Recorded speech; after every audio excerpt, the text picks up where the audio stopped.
Hello friends, welcome back to our YouTube channel Arif academy. I am Sadaf Kazi. आज हम Marathi grammar जो महाटीटी के मराठी सब्जेक्ट के लिए बहुत इम्पॉर्टेंट है उसका एक इम्पॉर्टेंट टॉपिक डिस्कस करेंगे जो है वाक्यांश प्रकार, types of sentences. So before starting video, like and subscribe our channel Arif academy. ठीक है, तो वाक्यांश प्रकार पे हमेशा प्रीवियस ईयर में क्वेश्चंस बनते हैं आए हैं। और सबसे पहले हम देखेंगे डेफिनेशन क्या होती है वाक्य की। ठीक है, तो प्रत्येक वाक्य शब्दाचे बनलेले असते। वाक्य म्हणजे अर्थपूर्ण शब्दाचा समूह, है ना। ये ही मेन डेफिनेशन है इसकी कि अर्थपूर्ण मीनिंगफुल सेंटेंस बनना चाहिए। ऐसा नहीं कि आगे पीछे वर्ड्स हो, वर्ड्स का अरेंजमेंट ऐसा होना चाहिए कि एक मीनिंगफुल सेंटेंस, एक मीनिंगफुल वाक्य निकल के आए, है ना। वाक्यात केवळ शब्दाची रचना करून चालत नाही, तर ती अर्थपूर्ण शब्दाची रचना असावयास पाहिजे, तेव्हाच ते वाक्य होऊ शकते।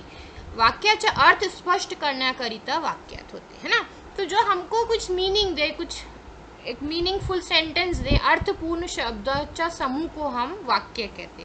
ठीक है, अब एक समूह जो होता है वो क्या होता है, जैसे हम इंग्लिश में सब्जेक्ट होता है जो काम करता है, ऑब्जेक्ट होता है जिस पर काम होता है, और एक वर्ब होता है।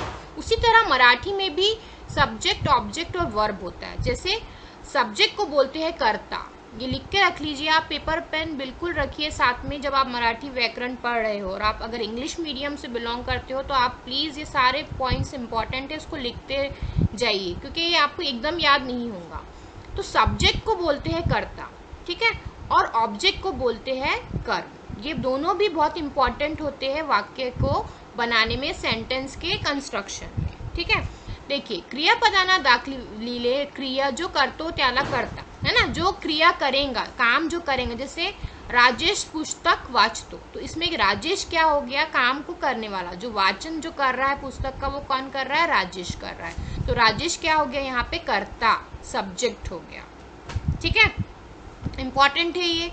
अब म्हणतात व क्रिया ज्यावर घडते त्याला कर्म म्हणतात। अब जिस पर ये काम हो रहा है, किस पे काम हो रहा है, पुस्तक पे हो रहा है, क्योंकि राजेश क्या पढ़ रहा है भाई, पुस्तक। तो पुस्तक क्या हो गई है, हमारी हो गई कर्म। ओके, तो ये कर्ता और कर्म का बिल्कुल सही अरेंजमेंट है, तब जाके एक मीनिंगफुल जो वाक्य है, जो अर्थपूर्ण वाक्य निकल के आ रहा है कि भाई राजेश पुस्तक वाचतो।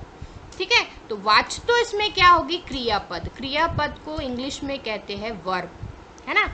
हमारे जो इंग्लिश में कैसा स्ट्रक्चर होता है, सब्जेक्ट, वर्ब प्लस ऑब्जेक्ट, ये तीनों का अरेंजमेंट से एक मीनिंगफुल सेंटेंस बनता है। सेम उसी तरीके से मराठी में भी कर्ता, कर्म और क्रियापद के अरेंजमेंट से एक मीनिंगफुल वाक्य बनता है, एक अर्थपूर्ण वाक्य बनता है ना। तो क्रियापद क्या होती है, वर्ब।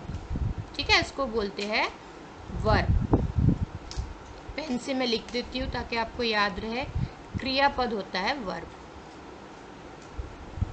ठीक है, तो कैसे हुआ अरेंजमेंट, एक हो गया हमारा सब्जेक्ट, राजेश जो है कर्ता, ठीक है, एक हो गया हमारी पुस्तक, ऑब्जेक्ट जो है कर्म, ऑब्जेक्ट है ये, और वाच तो ये हो गया हमारा वर्ब। इस टाइप से अरेंजमेंट होता है मराठी में। मराठी का जो थोड़ा अरेंजमेंट होता है वो डिफरेंट होता है इंग्लिश के कंपेयर में। सब्जेक्ट, ऑब्जेक्ट और लास्ट में वर्ब आता है। तो अब आपको समझ में आ जाएगा कि वाक्य कैसे बनते हैं और अर्थपूर्ण वाक्य बनने के लिए कैसे अरेंजमेंट होना चाहिए शब्दों का। ओके, इम्पॉर्टेंट है। यहाँ पे भी देखिए वाचनाचा क्रिया कौन करतो, राजेश। तो राजेश क्या हो गया, कर्ता हो गया, सब्जेक्ट हो गया। वाचनाची क्रिया कोणावर घडते, पुस्तकावर, तो पुस्तक क्या हो गई, ऑब्जेक्ट हो गई। और क्या क्रिया हो रही है, वाचना, तो वाचना क्या हो गया, हमारा वर्ब हो गया। ठीक है, क्रियापद हो गया। ये तीनों चीजें मिलके ही एक मूल वाक्य बनता है ना। अभी है आज का जो इम्पोर्टेंट टॉपिक है हमारा वाक्याचे प्रकार। अभी हमें देख लिया वाक्य कैसे बनते हैं, अब उनके हम टाइप्स देखेंगे। तो मराठीत वाक्याचे दोन प्रकारात वर्गीकरण केले जाते। एक होता है अर्थवरून पडणारे वाक्य, और दूसरा होता है हमारा स्वरूपावरून पडणारे प्रकार, वाक्यात असणाऱ्या विधानाच्या संख्यावरून पडणारे प्रकार। ठीक है, तो हम दोनों को डिटेल में डिस्कस करेंगे। पहले हम मीनिंग के अकॉर्डिंग देखेंगे अर्थवरून पढ़नारे, और फिर बाद में हम देखेंगे स्वरूपावरून। स्वरूपावरून मीन्स जिसमें कितने क्लॉजेस है, कितने विधान है, है ना। क्लॉजेस आपको इंग्लिश में पता होगा कि कितने सेंटेंस से जुड़ के एक सेंटेंस बना है, 2 सेंटेंस से मिलके बना है, 3 सेंटेंस से मिलके बना है, तो उस क्वांटिटी पे, उस संख्या के ऊपर डिपेंड करता है ये स्वरूप वाला टाइप। और अर्थवरुण वाला हम अभी देखते हैं कि मीनिंग कैसी बन रही है सेंटेंस की, उसके अकॉर्डिंग। तो 2 टाइप से वाक्य के प्रकार यहाँ पे मराठी में बताए गए हैं। सबसे पहले हम देखेंगे अर्थवरुण। अर्थवरुण में सबसे पहले आ जाता है विधानार्थी वाक्य। विधानार्थी वाक्य को इंग्लिश में कहते हैं, आप इंग्लिश में लिखते हुए चलेंगे तो बहुत ही अच्छा है, असर्टिव सेंटेंसेस। जो सिंपल सेंटेंस होते हैं ना, जो हम डिक्लेयर करते हैं कोई चीज़ को, असर्टिव सेंटेंसेस इंग्लिश में इनको बोलते हैं असर्टिव। अब इंग्लिश में लिख के रखने से ये फ़ायदा होता है कि आप लिंक करके पढ़ सकते हो चीज़ों को। आपको मराठी में भी वही चीज़ है लेकिन उसके वर्ड्स अलग होते हैं ना। तो ये है हमारा असर्टिव सेंटेंस। जो सिंपल डिक्लेरेटिव सेंटेंस जिसको इंग्लिश में बोलते हैं वो है, मी आंबा खातो, गोपाल खूब काम करतो, ती पुस्तक वाचते। तो ये क्या है, सिंपल हम एक सेंटेंस कह रहे हैं तो इसको बोलते हैं विधानार्थी वाक्य। ज्या वाक्यात कर्त्याने केवळ विधान केलेले असते त्या वाक्याला विधानार्थी वाक्य असे म्हणतात। नेक्स्ट टाइप है हमारा प्रश्नार्थी वाक्य, जो इंटेरोगेटिव सेंटेंसेस होते हैं ना इंग्लिश में, जिसमें हम क्वेश्चन पूछते हैं। मैं शॉर्ट में ही लिखती हूँ लेकिन आप इंग्लिश इसको लिख के रखिए इंग्लिश में भी साइड में, इंटेरोगेटिव सेंटेंसेस, ठीक है, जिसमें हम इंटरोगेट करते हैं, हम क्वेश्चन पूछते हैं, तो उसको बोलते हैं प्रश्नार्थी वाक्य। तू आंबा खाल्लास का, तूने आंबा खाया क्या, तू कोणते पुस्तक वाचतोस, कौन आहे तिकडे। तो इसमें क्या है, हम सारे इसमें प्रश्न पूछ रहे हैं ना, प्रश्न विचार ले ले है, इसे हम कहेंगे प्रश्नार्थी वाक्य। नेक्स्ट है उदाहरणार्थी वाक्य। उदाहरणार्थी वाक्य जो होते हैं ना, ये एक्सक्लेमेशन को उदाहरणार्थी वाक्य कहते हैं, ये याद रखिएगा। जो एक्सक्लेमेशन वाले जो सेंटेंसेस होते हैं, एक्सक्लेमेटरी सेंटेंसेस होते हैं, उसको बोलते हैं मराठी में उदाहरणार्थी वाक्य। तो एक्सक्लेमेटरी का मैं शॉर्ट में लिख देती हूँ, आप लिख के रखिए ताकि आप याद रख सकें। आपको क्वेश्चन पूछ सकता है कि भाई ये चारों सेंटेंसेस में से टाइप बताइए, कौन सा टाइप का सेंटेंस है मराठी में, है ना। तो आपको बताना रहेगा उदाहरणार्थी है, प्रश्नार्थी है, विधानार्थी है। तो आप उसमें से टिक कर सकते हो भाई उदाहरणार्थी वाक्य कौन से होते हैं, एक्सक्लेमेटरी, जिसमें आपको एक्सक्लेमेशन दिखे। ज्या वाक्यामध्ये कर्त्यांना आपल्या मनात निर्माण झालेला भावनाचा उद्गार काढलेले असतो त्या वाक्याला उदाहरणार्थी वाक्य असे म्हणतात। स्ट्रॉन्ग फीलिंग, अब केवड़ा मोटा हा साहब, कौन है, कौन ही गर्दी, कितनी गर्दी है, हम सरप्राइज हो जाते हैं ना, हम जो है एक्सक्लेमेटरी जो एक्सक्लेम करते हैं, हम सरप्राइज हो जाते हैं, हमारी स्ट्रॉन्ग फीलिंग निकल के आती है ना, तो उसे कहते हैं एक्सक्लेमेटरी सेंटेंस, और मराठी में कहते हैं उदाहरणार्थी वाक्य। शाबाश, यूपीएससी पास झालास, है ना। तो ये सारे हैं जिसमें ये मार्क ही आपको आइडेंटिफाई करने में हेल्प करता है, जो एक्सक्लेमेटरी मार्क होता है ना, उसको ही उदाहरणार्थी वाक्य कहते हैं, ठीक है। अब ये जो उदाहरणार्थी वाक्य है ना, इनके 2 टाइप्स हो सकते हैं, होकार्थी यानी जो है पॉजिटिव अफर्मेटिव सेंटेंस जिसको बोलते हैं इंग्लिश में, नकारार्थी जो होते हैं नेगेटिव सेंटेंसेस जिसको बोलते हैं इंग्लिश में। तो ये दोनों भी टाइप से बन सकते हैं, चाहे पॉजिटिवली भी आप बना सकते हो, कितना शाबाश यूपीएससी पास झाला, ये हो गया होकार्थी। अरे रे रे यूपीएससी पास नहीं झालास, तो ये क्या हो गया नकारार्थी, जिसमें ना आए, नो वाला नेगेटिव। तो इसके दोनों भी सब टाइप्स हो सकते हैं, ठीक है। तो यही है वो होकार्थी वाक्य, जिसमें जो पॉजिटिव चीज़ें हो, जिसमें कोई नेगेटिव बात ना हो, नहीं का यूज़ ना हो, नो, ना, नाही ऐसे वर्ड्स यूज ना हो। मला अभ्यास करायला आवडते, रमेश जेवण करत आहे, मला SKI ची परीक्षा पास व्हायची आहे, जिसमें हम पॉजिटिव फीलिंग्स है, जिसमें कोई नेगेटिव वर्ड्स ही नहीं है, उसको कहते हैं होकार्थी वाक्य मराठी में। नकारार्थी वाक्य इसके अपोजिट में, इसके विरुद्ध में कैसे होते हैं, जिसमें नेगेटिव बातें हो, जैसे मी क्रिकेट खेळत नाही, मला कांटाळा आवडत नाही जो वर्ड है ना, वही बताता है कि नकारार्थी वाक्य है। ज्या वाक्यामधून नकार दर्शविला जातो त्या नकारार्थी वाक्य असे म्हणतात। स्वार्थी वाक्य ऐसे होते हैं जिसमें सिर्फ हमको काळ जो टेन्स है ना वो बताते हो, जैसे ज्या वाक्यातील क्रियापदावरून केवळ काळाचा बोध होतो अशा वाक्यास स्वार्थी वाक्य असे म्हणतात। जैसे मी चहा पीतो, है ना, प्रेजेंट टेंस बता रहा है, मी चाह पीला, ये पास्ट टेंस बता रहा है, भूतकाल बता रहा है, मी चाह पीना, तो ये भविष्य काल बता रहा है। तो ये ऐसे सेंटेंसेस जो सिर्फ आपको काल के बारे में बताया, अगर ऑप्शंस में ये आ सकता है कि केवल स्वार्थी वाक्य कौन से, जिसमें आपको काल दिख रहा हो, कार दिख रहा हो, पास्ट, प्रेजेंट, फ्यूचर, तो वो होते हैं स्वार्थी वाक्य। आज्ञार्थी वाक्य होते हैं इम्पेरेटिव सेंटेंसेस, जिसको हम इंग्लिश में कहते हैं इम्पेरेटिव सेंटेंसेस। शॉर्ट में लिख रही हूँ मैं, आप इंग्लिश में इसको फुल लिख के रखिए क्योंकि इम्पॉर्टेंट है। इम्पेरेटिव सेंटेंस में हम क्या करते हैं, एडवाइस देते हैं, रिक्वेस्ट करते हैं, ऑर्डर देते हैं, है ना, तो वो होते हैं हमारे इम्पेरेटिव सेंटेंसेस। सेम मराठी में भी उसको कहते हैं आज्ञार्थी वाक्य। ज्या वाक्यामधून आज्ञा, आशीर्वाद, विनंती, उपदेश, प्रार्थना हे गोष्टीची बोध होतो अशा वाक्यास आज्ञार्थी वाक्य से म्हणतात। तो दरवाजा बंद कर, इसमें हम आज्ञा दे रहे हैं। देव तुझे भला करो, आशीर्वाद दे रहे हैं। कृपया शांत बसा, विनती, रिक्वेस्ट कर रहे हैं। देवा मला पास करा, प्रार्थना, प्रेयर कर रहे हैं। प्राणी मात्रावर घा करा, उपदेश। तो ये सारी चीजें जिस सेंटेंसेस में आते हैं वो होते हैं आज्ञार्थी वाक्य।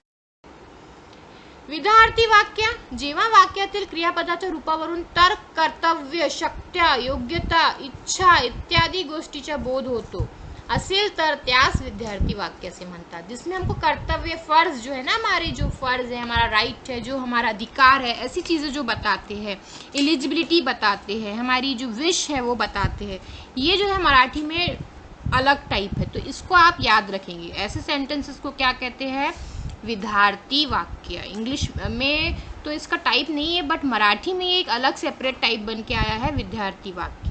ठीक है। आई वडिलांच्या सेवा करावी, यानी हम इसमें क्या कर रहे हैं, अपना कर्तव्य बता रहे हैं। तू पास होशील असे वाटते, शक्यता बता रहे हैं, पॉसिबिलिटी बता रहे हैं। ते काम फकत सचिनच करू शकतो, योग्यता जो है ना, क्या बोलेंगे हम उसको, कि कर सकता है ना, जो है उसकी योग्यता बता रहा है, तो उसको ऐसे सेंटेंस भी विधार्थी होते हैं। तू माझ्या सोबत यायला हवे असे मला वाटते, इच्छा, तो ये हमारी विश बता रहा है, इच्छा को बता रहा है ना, मुझे ऐसा लगता है कि तुम मेरी ऐसी इच्छा है कि तू माझ्या सोबत यायला हवे, तुम मेरे साथ होना चाहिए। तो ऐसे जो है ये चार जो है ये इम्पॉर्टेंट है, ये सारे कौन से टाइप में आ जाते हैं, विधार्थी वाक्य में आ जाते हैं। नेक्स्ट है संकेतार्थी वाक्य। जेव्हा वाक्यात एक गोष्टी केली असी तर दुसरी गोष्टी घडली असती असा संकेत दिला जाते तेव्हा त्या वाक्यात संकेतार्थी वाक्य असे म्हणतात। जैसे एक सेंटेंसेस दूसरी सेंटेंस के बारे में हमको कुछ संकेत दे रहा है ना, जर चांगला अभ्यास केला असता तर पास झालो असतो, अगर अच्छे से पढ़ाई की है तभी पास होंगे, पाऊस पडला तर पीक चांगले येईल, बारिश आएंगी तो ही जो हमारी फील्ड है, हमारी फसल है वो पकेंगी। तो एक चीज दूसरे चीज का इंडिकेशन दे रही है, संकेत दे रही है, ऐसे वाक्य को मराठी में कहते हैं संकेतार्थी वाक्य। ठीक है, ध्यान रखेंगे, ये सारे टाइप बहुत इंपॉर्टेंट है, इस पे क्वेश्चंस बन। अब ये हो गए पहले टाइप की कैटेगरी जो हमने देखे थे कि मीनिंग के अकॉर्डिंग सेंटेंसेस के टाइप देखे हमने। अब हम देखेंगे स्वरूपावरून पढ़नारे, मीन्स कितनी क्वांटिटी है सेंटेंस की, पूरा सेंटेंस मिला के 1 है, 2 है, 3 है, तो वो संख्या के अकॉर्डिंग जो सेंटेंसेस के टाइप है तो वो 3 है। ठीक है। कौन से केवल वाक्य, जिसको हम इंग्लिश में कहते हैं सिंपल सेंटेंस। सिंपल सेंटेंस में क्या होता है कि भाई बस सिंपली एक सेंटेंस होता है, ज्या वाक्यामध्ये एकच उद्देश, एकच विध्यय असे त्यास वे केवळ वाक्य किंवा शुद्ध वाक्य असे म्हणतात। ठीक है। तो एक ही चीज हो रही है, एक ही काम हो रहा है, एक ही विधेय है, एक ही उद्देश्य है, तो वो सिंपल हो जाएगा। राम आंबा खातो, राम आम खाता है, सिंपल है सेंटेंस, केवल वाक्य। संदीप क्रिकेट खेलतो, ये भी सिंपल सेंटेंस है, इसमें कुछ एक ही चीज है, एक ही बात है, एक ही इंसान के बारे में बात हो रही है, तो ऐसे सेंटेंस को मराठी में बोलते हैं केवल वाक्य। क्वेश्चन बनता है, इंपॉर्टेंट है, लिख के। नेक्स्ट टाइप होता है संयुक्त, जिसको हम कहते हैं इंग्लिश में कंपाउंड सेंटेंस, जो 2 सेंटेंसेस को जोड़ते हैं, ऐसे वर्ड्स कहलाते हैं कंजंक्शन। ठीक है। आपने अगर शब्दांश जाति का वीडियो देखा होगा, इससे पहले अपलोड किया है मैंने, उसमें ये जो है आणी जो है कंजंक्शन होता है, जो 2 सेंटेंसेस या 2 वर्ड्स को जोड़ता है आपस में, और ये दोनों भी मीनिंगफुल है, यानी ये भी पूरा मीनिंग बता रहा है अपना, ये भी, ये दोनों एक दूसरे पे डिपेंड नहीं है। ऐसे सेंटेंसेस जो दोनों एक दूसरे पे डिपेंड नहीं हो, अपना अपना मीनिंग खुद रखते, जैसे विजा चमकू लागल्या पावसाला सुरुवात झाली, तो ये दोनों भी अपने अपने आप में मीनिंगफुल है और दोनों को कौन जोड़ा है, कंजंक्शन, ठीक है। तो उभयान्वी भी अव्यय बोलते हैं इसको, जो दो चीज़ों को जोड़ता है। तो ऐसे वाक्य को जिसमें दो वाक्य हो, है ना, एक और ये कितना है, दो, संख्या के अकॉर्डिंग ही हमको टाइप बताना है, प्रकार बताना है, तो दो है, दोनों मीनिंगफुल है, दोनों को कौन जोड़ रहा है, कंजंक्शन जोड़ रहा है, उभयान्वी अव्यय जोड़ रहा है। तो ये हो गया हमारा संयुक्त वाक्य, ठीक है। मिश्र वाक्य जो होता है इंग्लिश में इसको कहते हैं कॉम्प्लेक्स सेंटेंस, ठीक है। तो ये इंग्लिश में भी लिख के रखना ज़रूरी है ताकि आप कंफ्यूज ना हो। वही चीज़ है, मराठी में भी वही है और इंग्लिश में भी वही है। कॉम्प्लेक्स है ये और ये है कंपाउंड, ठीक है। दोनों भी टाइप इंग्लिश में लिख के रखिए। कॉम्प्लेक्स सेंटेंस में क्या होता है कि दो से ज़्यादा सेंटेंस होते हैं और वो एक मीनिंग को कंप्लीट करने के लिए एक दूसरे पे डिपेंड करते हैं, ठीक है, एक दूसरे पे डिपेंड करते। जेव्हा वाक्यात एक प्रधान वाक्य आणि एक किंवा अधिक गौण वाक्य उभयान्वी अव्ययाने जोडली जातात तेव्हा त्या वाक्यास मिश्र असे म्हणतात। मीन्स एक प्रधान वाक्य है, एक इंडिपेंडेंट सेंटेंस है और एक से ज्यादा जो है गौण वाक्य जो डिपेंडेंट सेंटेंस है, यानी ये इंडिपेंडेंट सेंटेंस पे डिपेंड करता है, डिपेंडेंट गौण वाक्य, ठीक है। इसमें क्या होता है, संयुक्त में दोनों भी इंडिपेंडेंट होते हैं, ये अपने आप में इंडिपेंडेंट है, प्रधान वाक्य है, ये भी प्रधान वाक्य है। लेकिन संयुक्त जो मिश्र वाक्य होता है ना, उस कॉम्प्लेक्स सेंटेंस जो होते हैं ना, उसमें क्या होता है कि ये एक दूसरे पे डिपेंड करते हैं, दो तीन सेंटेंसेस एक से अधिक होते हैं और पूरे मिक्स एक दूसरे पे डिपेंड करते हैं, गौण वाक्य, इसीलिए इनको कहते हैं मिक्सचर, कॉम्प्लेक्स मिश्र वाक्य। क्या कहते हैं मराठी में, मिश्र वाक्य। नौकरी मिळावी म्हणून तो शहरात गेला, यानी नौकरी मिली तभी वो शहर गया, उसका शहर जाने का कनेक्शन किससे है, उसकी नौकरी से है। तो शहरात गेला म्हणून त्याला नौकरी मिळाली, वो शहर गया तो ही उसको नौकरी मिली, तो शहर जाना जरूरी था नौकरी के लिए। ये भी चीज़ें एक दूसरे से मिक्स है, एक है जो है हमारा प्रधान वाक्य और बाकी जो है गौण वाक्य जो उस पर डिपेंड कर रहे हैं। रोहित शर्मा चांगला खेळला म्हणून भारत जिंकला आणि सर्वांना आनंद झाला। तो क्या हुआ, इसमें दो तीन सेंटेंसेस मिक्स है कि भाई रोहित शर्मा ने अच्छा खेला तो भारत जीता और सबको खुशी हुई। तो दो तीन सेंटेंस का मिश्र है, मिक्सचर है, तो मिश्र वाक्य, ठीक है। इंपॉर्टेंट है, सारे टाइप्स क्वेश्चंस बनते हैं डायरेक्टली इन पर, तो लिख के याद रखेंगे तो बहुत ही अच्छा होगा। Hope you like this information, this discussion. Important है सारा मराठी ग्रामर का, पेपर 1 और पेपर 2 दोनों के लिए। Till then keep watching Arif academy videos. Thanks for watching.